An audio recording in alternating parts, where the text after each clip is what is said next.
前回の動画でエンディミオンの回し方についての要望が多くありました。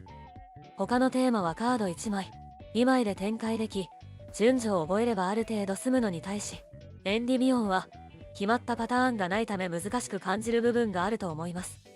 今回はエンディミオン初心者に向けて基本的な展開方法を解説します。妨害の種類。エンディミオンは多様な妨害を用意できるテーマです。創世魔導王エンディミオンは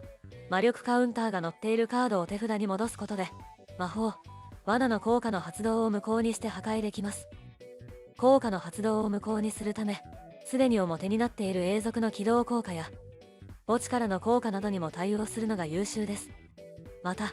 カウンターが載っているこのカードは効果では破壊されず、効果の対象にならない強力な耐性を持っていて、戦闘破壊された場合でも魔力カウンターが載っていれば、デッキから通常魔法をサーチする効果も持っているため、相手にとってはとても厄介なカードになっております。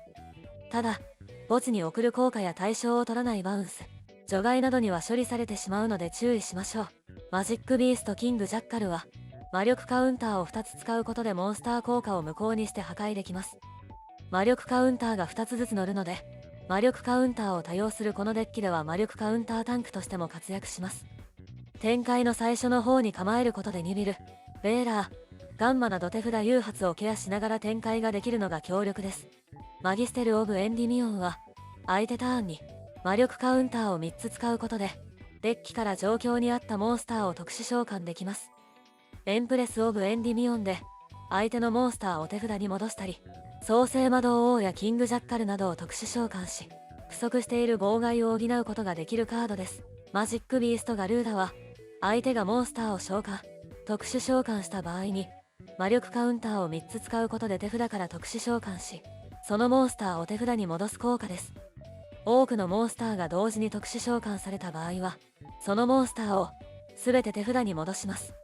召喚権に頼るデッキに、とても有効な妨害となります。神聖魔皇后セレーネは、魔力カウンターを3つ取り除くことで、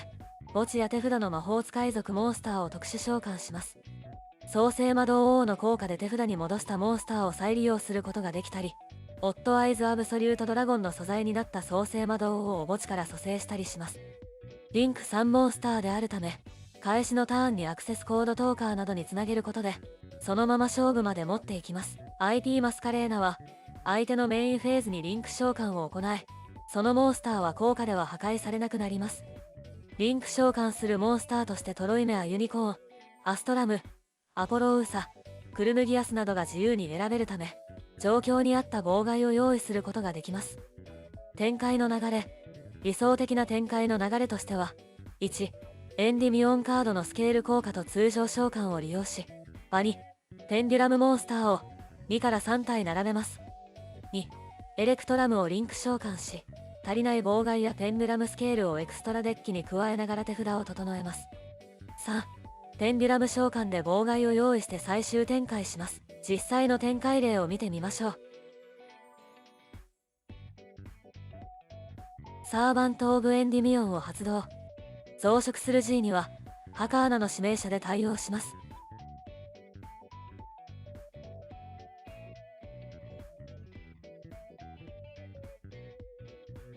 ナリキンゴブリンでキングジャッカルをドロー。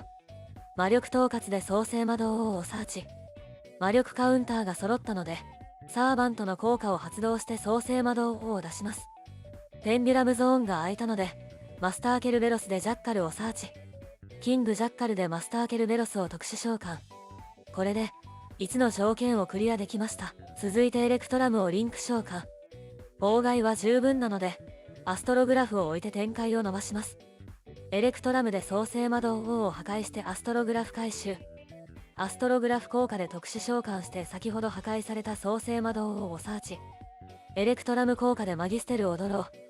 これで、2の条件をクリアしました。スケールを発動して最終展開へ行きます。神聖魔皇后セレーネをリンク召喚して、リンクマーカーを増やします。ペンデュラム召喚で4体特殊召喚。アストログラフと創世魔導王でアブソリュートドラゴン。アブソリュートと創世魔導王でマスカレーナ。アブソリュートの効果にチェーンして、セレーネの効果を発動。セレーネ効果で創世魔導王を特殊召喚。アブソリュート効果でボルテックスを特殊召喚。これで6妨害です。もちろん理想の展開ができない場合もあります。例えば相手の手札誘発でスケール効果に魔力カウンターを貯めることができなくなったり、ペンデュラムモンスターばかり引いてしまったりするケースです。その場合はペンデュラム召喚から展開していくわけですが、エレクトラムのドローに頼るのは運が絡むので、ペンデュラム召喚だけでも素引きした妨害がある程度用意できる場合はそのままエンドすることも多いかと思います。強い組み合わせ。戦術した通りエンディミオンには 1,2 枚書道はありませんが、組み合わせとして強いカードがいくつか存在します。まずエンディミオンペンデュラムスケールと魔力統括です。魔力統括でサーチしたカードを含めて魔力カウンターが3つ溜まるので、そのままスケール効果の発動につなげられます。魔法都市エンディミオンと魔力統括の組み合わせも似たような感じです。魔力統括とそれでサーチしたエンディミオンペンデュラムスケールを発動すると魔力カウンターが3つ溜まり、魔法都市がペンデュラム効果の発動に必要な魔力カウンターを肩代わりしてくれます。マジックラボを発動した後にマスターケルベロスからキングジャッカルをサーチ。キングジャッカル効果でマスターケルベロスを特殊召喚することでマジックラボに魔力カウンターが4つ溜まります。召喚権を使わずバリモンスターを用意してサーザントなどのエンディミオンスケールをサーチできます。しかし増殖する G が直撃する恐れがあるので注意です。強くはないですが、ジャッカルとマジックラボでエンディミオンスケールをサーチする動きも覚えておきましょう。先ほどの展開例でも見せた動きですが、エレクトラムで破壊してアストログラフを回収する際に最も強いカードが創世魔導王です。このデッキは上のスケールが創世魔導王とマギステルの6枚のみで少ないですが、上のスケールを確保しつつエクストラデッキに妨害を用意できるので覚えておいていいかと思います。後攻の動き。エンディミオンは手数が多く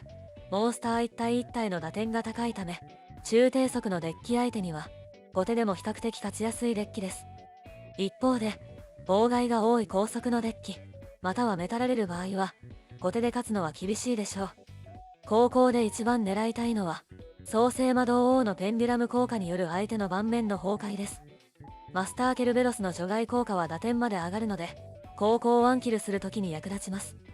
エンプレスのバウンス効果で盤面を除去しながら展開するのも強いです。各デッキ相手の意識することなどはまた別の動画で解説いたします。練習方法。とりあえず一人回しをたくさんすることが大事です。マスターデュエルのソロモードでもランクマッチでもいいですし、 ADES を利用する方法もあります。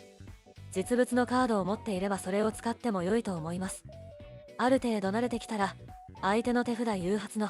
増殖する G、 ハルーララ、ベーラー、無限包容などを意識しながら展開してみましょう。最初はうまく展開できないかもしれませんが、そのうち慣れてきて楽しくなると思います。自分も決して上手とは言えませんし、ミスも息をするようにしますが楽しいです。他にもエンディミオンの動画を上げてますので、ぜひご覧になってください。ご視聴ありがとうございました。